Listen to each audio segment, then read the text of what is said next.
Teach in Hindi. कई बार जब आप मेहनत करना शुरू करते हैं और बार बार फेल होते रहते हैं तो आपके मन में एक प्रश्न आता है। यह प्रश्न आता है कि ईश्वर आपके साथ है कि नहीं। आप खूब मेहनत करते हैं, अपनी सारी ताकत लगा देते हैं, आप अच्छे कर्म करते हैं और उसके बाद भी आपको फल नहीं मिल पाते हैं। कई बार तो ऐसा भी लगता है कि क्या ईश्वर सिर्फ अच्छे लोगों के साथ ही बुरा करता है, क्योंकि जितने भी अच्छे लोग होते हैं उनके साथ बहुत दुख आते हैं, बहुत तकलीफें आती है और उनको बहुत सारी चीजें झेलना पड़ता है। तो चलिए आज इसी बात को समझते हैं।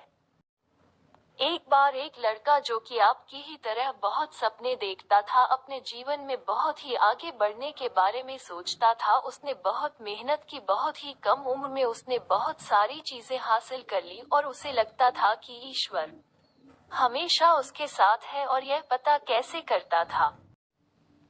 हर रोज जब वो समुद्र के किनारे जाता था तो उसे लगता था कि ईश्वर उससे बातें कर रहे हैं, वो साइड में है और वो ईश्वर से बातें कर रहा है, क्योंकि जब वो चलता था तो रेत पर उसे दो पैर के निशान दिखाई देते थे, एक खुद के और एक ईश्वर के। वो लड़का बहुत ही ज्यादा खुश था, उसने अपने जिंदगी में वो सब कुछ पाया था जिसके आप सपने देखते हैं। लेकिन कहते हैं ना, यदि सूरज उगा है तो ढलेगा भी, यदि घड़ी में दोनों कांटे ऊपर है तो दोनों कांटे नीचे भी आएंगे। उस लड़के के साथ भी यही हुआ। धीरे धीरे उसकी कंपनी लॉस में जाने लगी। जहां करोड़ों की प्रॉफिट बना रही थी वहीं पर करोड़ों का नुकसान होने लगा।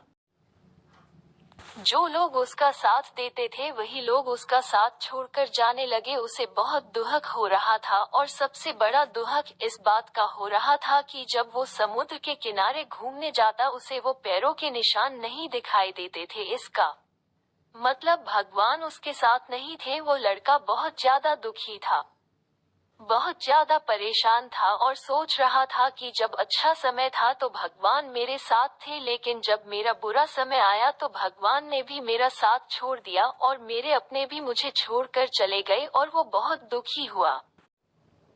लेकिन उसने हार नहीं मानी, उसने हिम्मत रखी और जो भी चीजें ईश्वर ने उसे सिखाई थी उन चीजों को, उन बातों को उस लड़के ने फॉलो किया और फिर से मेहनत करना शुरू किया।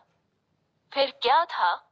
सारा थोड़ी दिन के बाद फिर से उसकी कंपनी खड़ी हो गई। उसे जहां बहुत सारा लॉस हो रहा था वहां सारा प्रॉफिट होने लगा और वो फिर से खुश हो गया। लेकिन उसने एक चीज कभी नहीं छोड़ी थी, अपने ऊपर विश्वास और समुद्र के किनारे घूमना। जब वो थोड़ी दिन के बाद समुद्र के पास गया सारी चीजें ठीक हो गई थी, उसकी कंपनी फिर से खड़ी हो गई थी।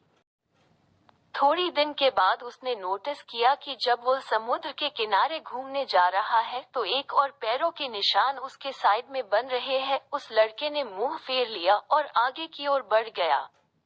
साइड से आवाज आई कि क्या हुआ, मुझसे बातें नहीं करोगे? उस लड़के ने चिल्लाते हुए जवाब दिया कि जब मेरा बुरा वक्त चल रहा था तो आप मेरे साथ नहीं थे, आपने मेरा साथ छोड़ दिया और ये पूरी दुनिया ने भी मेरा साथ छोड़ दिया। मेरी मेहनत और मेरी विश्वास के कारण आज मैं फिर यहाँ पे हूँ। जब मैं सफल हो गया तो तुम फिर मेरे पास आ गए। मुझे जब सबसे ज्यादा तुम्हारे साथ की जरूरत थी उस वक्त कहाँ थे, और अब जब मैं सफल हो चुका हूँ तो फिर से मेरे साथ आ गए। साइड से मुस्कुराने की आवाज आई और कहा, मैं तब भी तुम्हारे साथ था और आज भी तुम्हारे साथ हूँ। लड़का थोड़ा सा झल्ला गया और कहने लगा कि यदि तुम साथ थे, यदि साथ होते थे तो एक और पैरों के निशान मेरे साइड में दिखाई देते थे। लेकिन जब मेरे ऊपर मुसीबत आई, जब मेरे ऊपर संकट आया तो मुझे कोई पैरों के निशान दिखाई नहीं दिया, तुमने मेरा साथ छोड़ दिया था। बाजू से फिर मुस्कुराने की आवाज आई और कहा कि मैं तुम्हारे मुसीबत के समय भी तुम्हारे साथ ही था। जब तुम सफल थे तब तुम्हें दो पैरों के निशान दिखाई देते थे क्योंकि मैं तुम्हारे बाजू में चलता था, लेकिन जैसे ही तुम्हारे ऊपर मुसीबत आई तुम्हें एक पैरों के निशान दिखने लगे क्योंकि तुम्हें अपने गोदी में उठा लिया था और इसीलिए तुम्हें जो पैरों के निशान दिख रहे थे वो तुम्हारे नहीं, वो मेरे थे।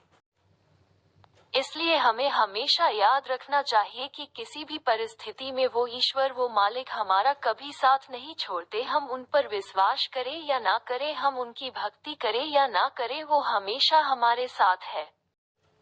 इसलिए इस बात को हमेशा याद रखना, हाथों के लकीरों से पहले उंगलियां होती है, जो हमें यही सिखाती है कि हमें अपने किस्मत से पहले अपने कर्मों पर भरोसा रखना चाहिए। आशा करता हूँ कि मेरी बातें आपको समझ में आई होंगी और इसे अपने दोस्तों के साथ शेयर जरूर करना, ताकि उन्हें भी ये बात पता चले और वो अपने जीवन में आगे बढ़ सके।